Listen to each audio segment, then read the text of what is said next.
Let's take a look at our lineup today. Here on The Now, Sesame Street has taken on issues from autism to homelessness, but now it's helping kids understand the opioid crisis, the impact this is having to break the stigma.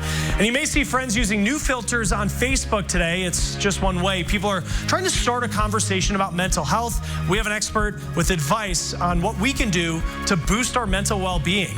And you'll meet a grandmother in her 70s proving it is never too late to learn something new.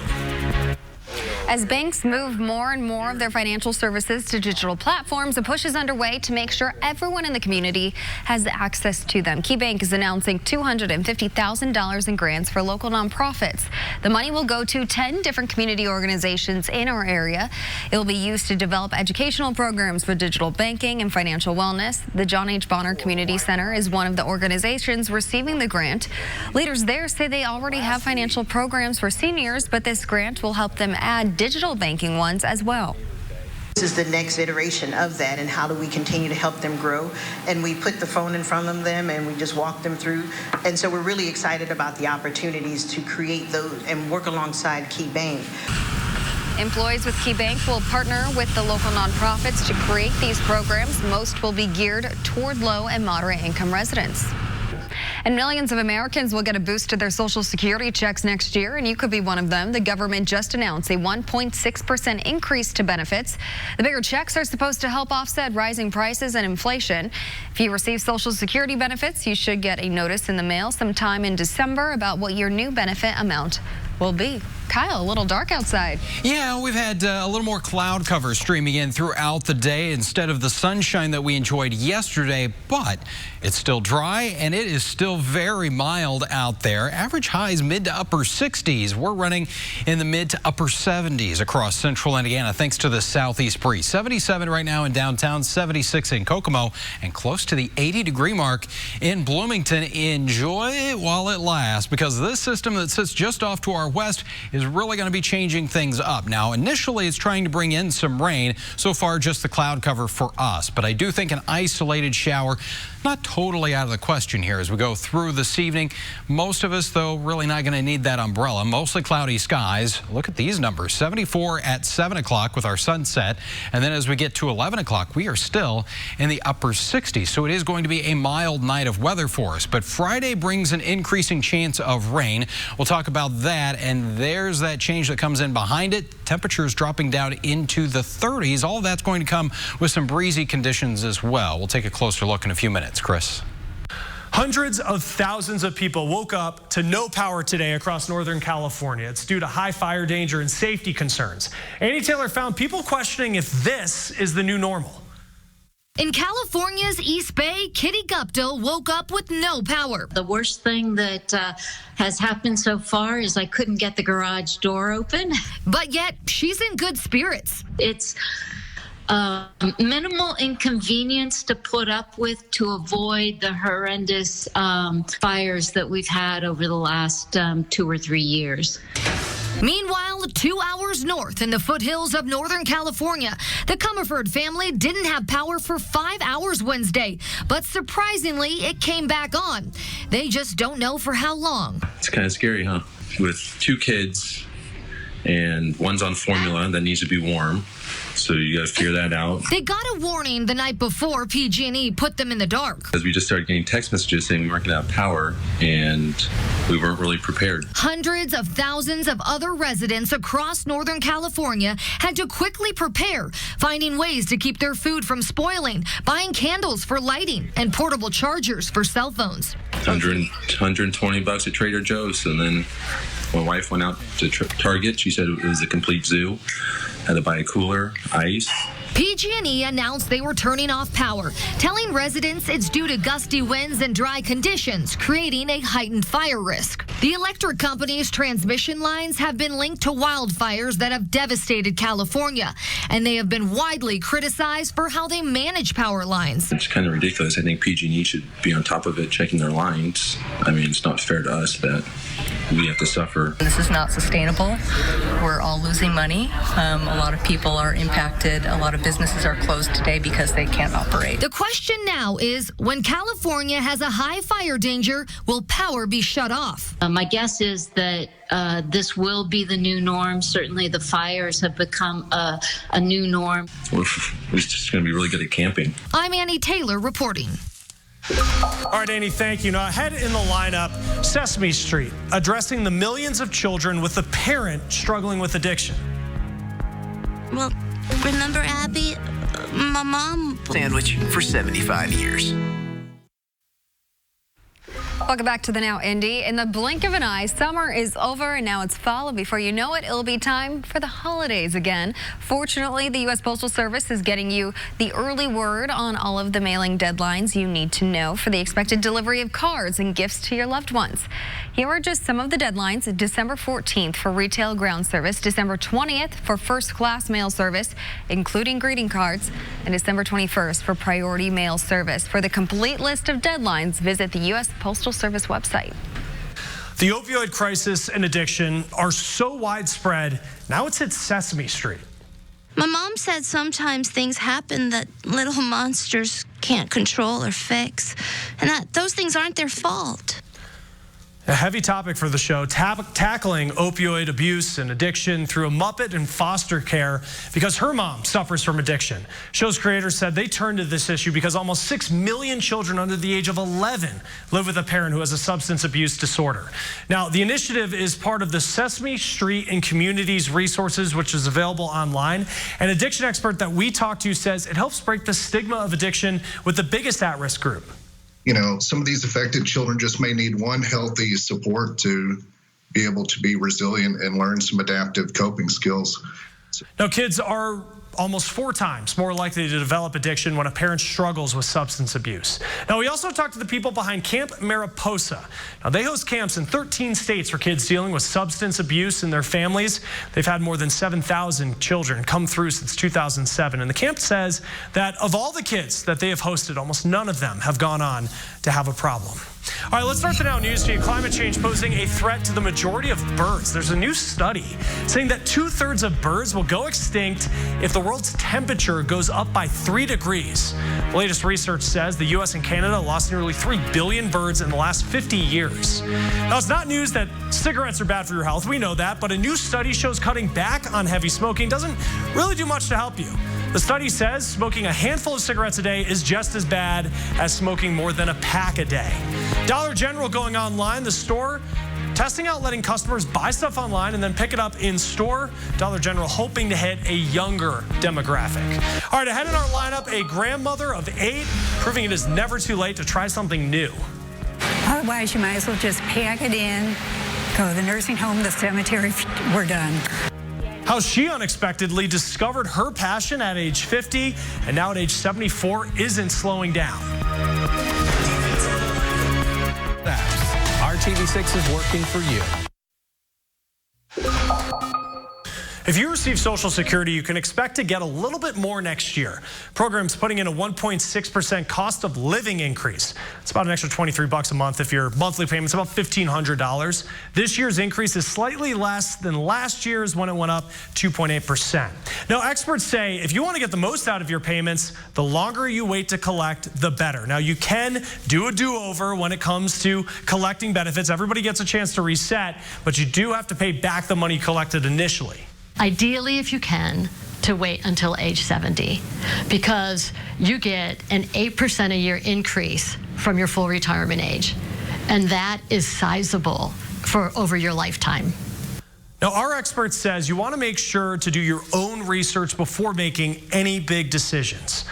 Late in life, Gail O'Neill suddenly found herself taking a leap of faith. She says she never dreamed that learning a new skill would spark a lifelong love. But more than 20 years later, despite some obstacles, she has taken that love to the next level. And Usher Qureshi learned this grandmother of 8 has no intention of slowing down. The idea is to get the foot especially tight, double knotted. Gail O'Neill unexpectedly discovered her passion at age 50. And it was pretty scary the first few times. But it was so scary, she needed a little coaxing. And my coach says, oh, come on over, come on over. I said, no way, no way. And I said, you come over here and get me. Okay. 24 years later, Okie dokie. She's conquered the fear, I just could not let it get the better of me. Okay. replacing it with a passion for the ice as an amateur competitive skater. It's good exercise, and it's still a challenge, and I just love it. At 74, she's the eldest on her team.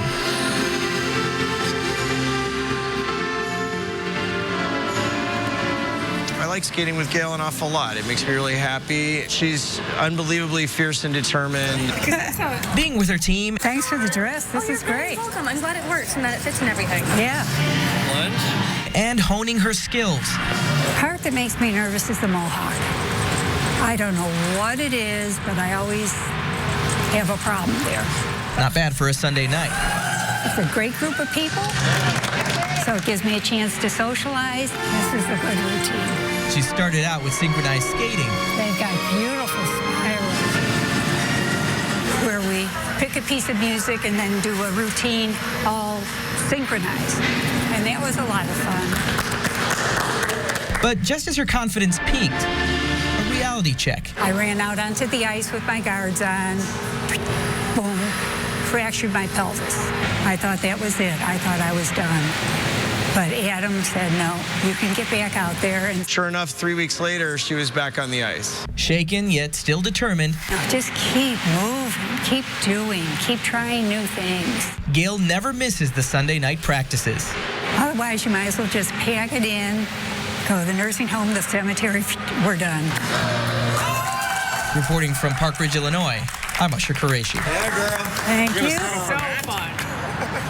That is awesome. Great stuff, Usher. Thank you. Now, Gail O'Neill and her team of 12, they're perhaps fittingly known as SAS, are in Arlington, Texas this week. The team is competing in the International Ice Skating Institute's Adult Championship. And coming from a figure skater myself, Gail looks awesome out there. Well, the Indiana Latino Expo kicks off Friday. Local organizations, businesses, and the Latino community will come together to celebrate Hispanic Heritage Month.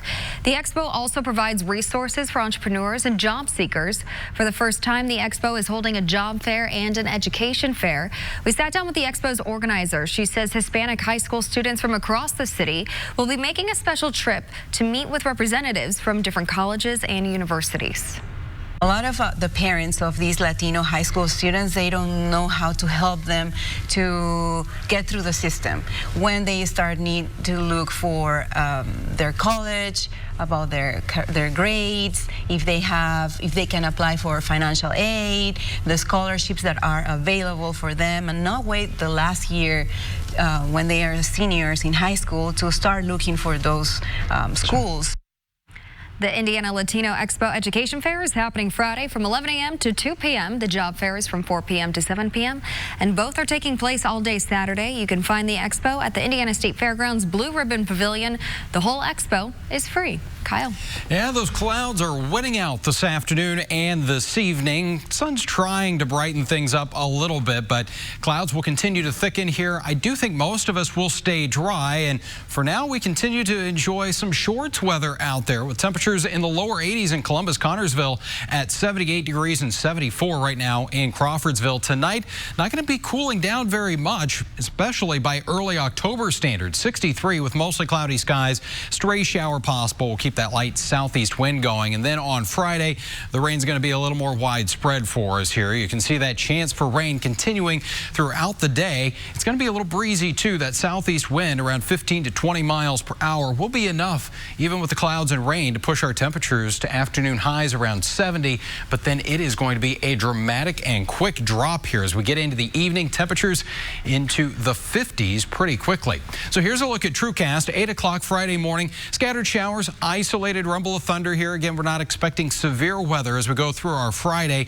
A few showers still for the lunch hour, but as we get into the evening, that's where we've got a little more of that widespread rain. Again, a couple of rumbles of thunder here or there, but shouldn't have too much of an impact as far as thunderstorm activity with football games. I do think we will have some rain that we're going to have to deal with, and there comes that quick clearing line early Saturday morning where temperatures are really going to drop. But heading out to some of those football games tomorrow evening, temperatures will be into the middle 50s already for the kickoff, and that breeze is still going to be gusty at times, around 20 miles per hour. So that with some showers, you're going to need to layer up. The umbrella is probably not going to do you a whole lot of good with the breeze, so probably want to take that poncho into the stands. Low temperatures, yeah, here's what comes behind the rain. 37 degrees by Saturday morning. 46 is the average low. And again, I think we could have a little bit of frost out there, but because we're going to have so much in the way of that breezy condition, that should limit the widespread frost from developing. And then we bounce back here, looking pretty good by Sunday and Monday morning. It's still going to be cool, but no frost threat in the forecast, as we'll have temperatures into the lower 40s.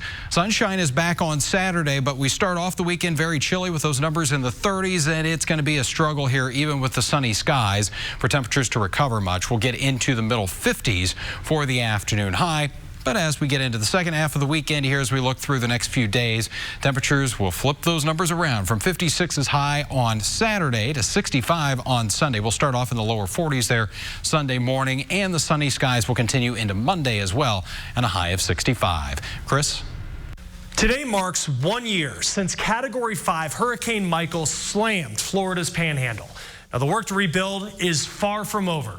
Rachel Smoker started a nonprofit. That's after the storm displaced thousands of people. And today, she's delivering a truckload of supplies to local teachers and students. And we did talk to Rachel by FaceTime, and she says there are so many families that still need just the basics.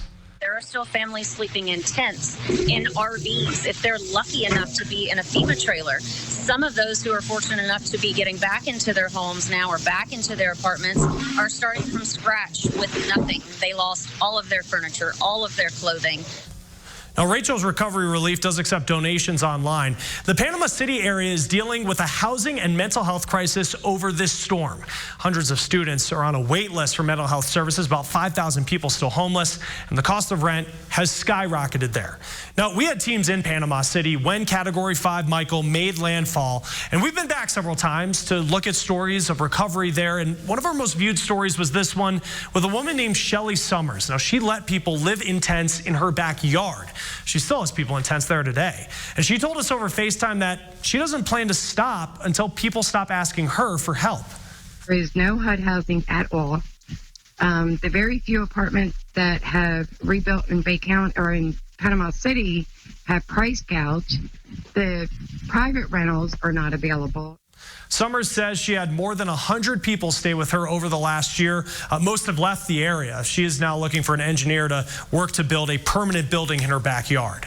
Let's start the Now newsfeed. A new study says eating healthy will do more than just help your physical shape. Study had young adults eat a Mediterranean diet for 3 weeks. Researchers saw symptoms of depression go down. Two major airlines expanding workforces this year, Delta and United, both hiring. Delta says it's hiring 12,000 personnel. The airline has seen an increase in business, with other airlines having to ground the 737 MAX plane. The neighborhood app Nextdoor just launched a tool to make it easier to find deals close to you. Business owners can set up a free page on Nextdoor and create deals to target people on the app. You'll see local deals on the app where you look up new spots or ask for neighbor recommendations.